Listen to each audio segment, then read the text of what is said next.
जय सिया राम, जय राम। अब तक हमने देखा कि कैसे रावण ने अपना कंप्लीट कंट्रोल जमा लिया है संसार पे, समाज पे। उसने हर तरीके से हमारे रिसोर्सेज, संसार के जितने रिसोर्सेज हैं उनका एक्सप्लॉयटेशन करना शुरू कर दिया। मिसमैनेजमेंट, केओस सब तरफ फैल चुका है। हर तरीके से रावण सिर्फ अपना कंट्रोल इंश्योर करना चाहता है और जो कमजोर मन के हैं वो उनको इग्नोरेंस में पुश कर रहा है, उनकी वासनाओं की पूर्ति करके। लेकिन जो जागरूक होते हैं वही सबसे ज्यादा कष्ट महसूस करते हैं।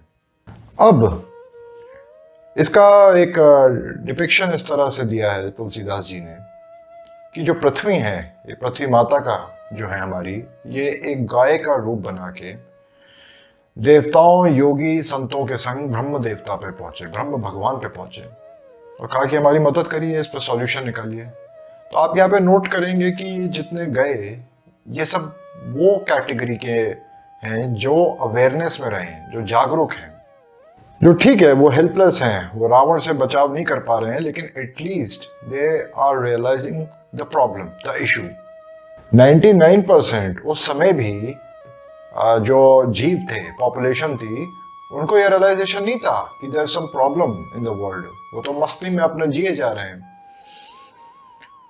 जो अधर्म है उसमें रस आने लगता है। ये तब भी होता था, ये आज भी हो रहा है।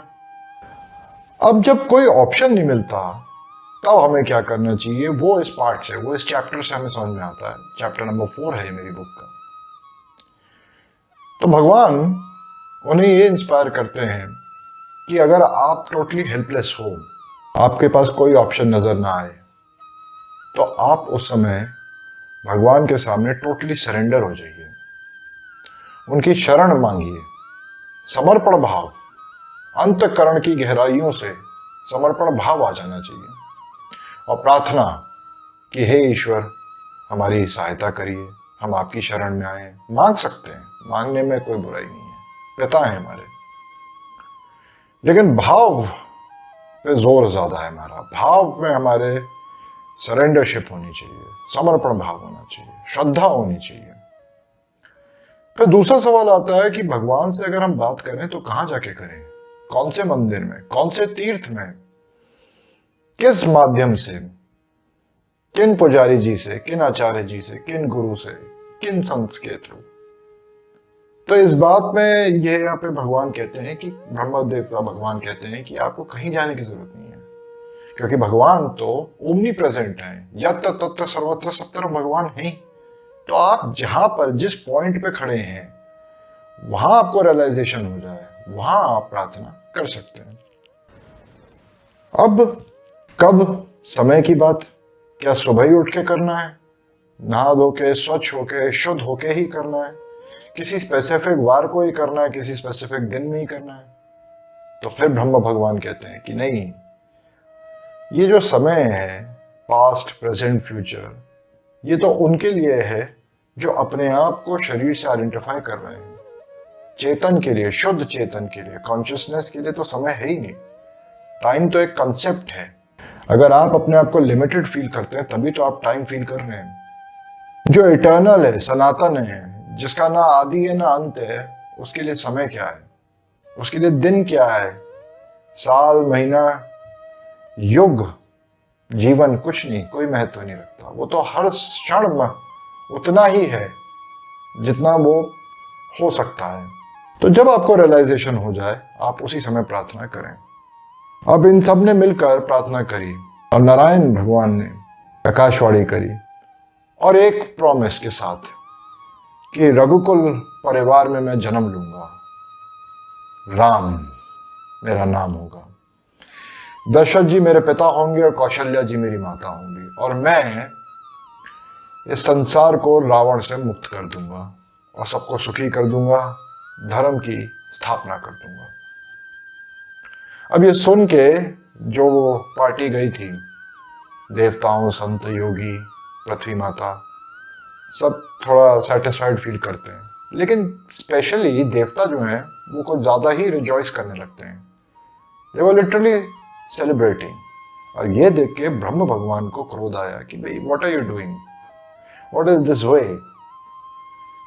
तो देवताओं का तो पर्सपेक्टिव ये है कि रावण ने हमारा स्वर्गलोक छीन लिया है, अब भगवान नारायण अवतार लेंगे, रावण से हमें फ्री कर देंगे, हमारा स्वर्गलोक हमें मिल जाए, हमारे भोग विलास ऐश आराम में चलते रहे। जैसा अभी भी हमारा पर्सपेक्टिव है, एक selfish, self centred, vested interest यही तो रहता है कि हमारा काम बन जाए, बस वहीं से सेलिब्रेशन शुरू।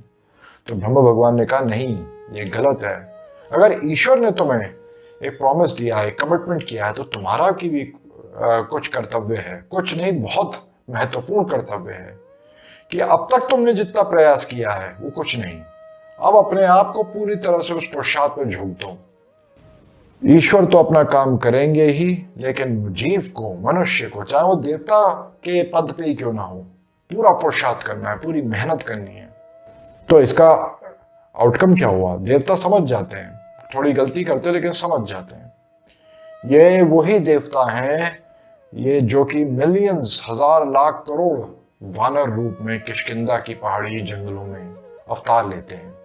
वो वहां पे अपने आप को स्थापित करते हैं, पूरी सेना बनती है और वो इंतजार कर रहे हैं कि एक दिन श्री राम जी जन्म लेंगे, बड़े होंगे, पूरी रामलीला होगी और वो हमें ढूंढते हुए यहाँ आएंगे, फिर हमें उनके साथ चल के आए और लंका के युद्ध में पार्टिसिपेट करना है। तो प्लानिंग कितनी एडवांस है, इसे कहिए प्रोविडेंस, डिवाइन इंटरवेंशन, जहां सब कुछ प्लान है, कोइंसिडेंस कुछ नहीं है। वो देवता वानर बन के पूरा पुरुषार्थ करते हैं और ईश्वर की समर्पित होके वो काम बनाते हैं। इस तरह से ये वाला पार्ट यहाँ पे खत्म होता है। अब आप इस वीडियो को लाइक शेयर करिए जिससे औरों तक भी ये मैसेज पहुंचे, सब्सक्राइब करिए, आगे भी मेरे वीडियोस आते रहेंगे। ये मेरी बुक है, इसको आप रीड कर सकते हैं, इसका लिंक मैं डिस्क्रिप्शन में दे दूंगा, अमेजोन पे अवेलेबल है। रामायण के ऊपर टीका है, सिंपल इंग्लिश लैंग्वेज में। Thank you. जय सिया राम, जय राम।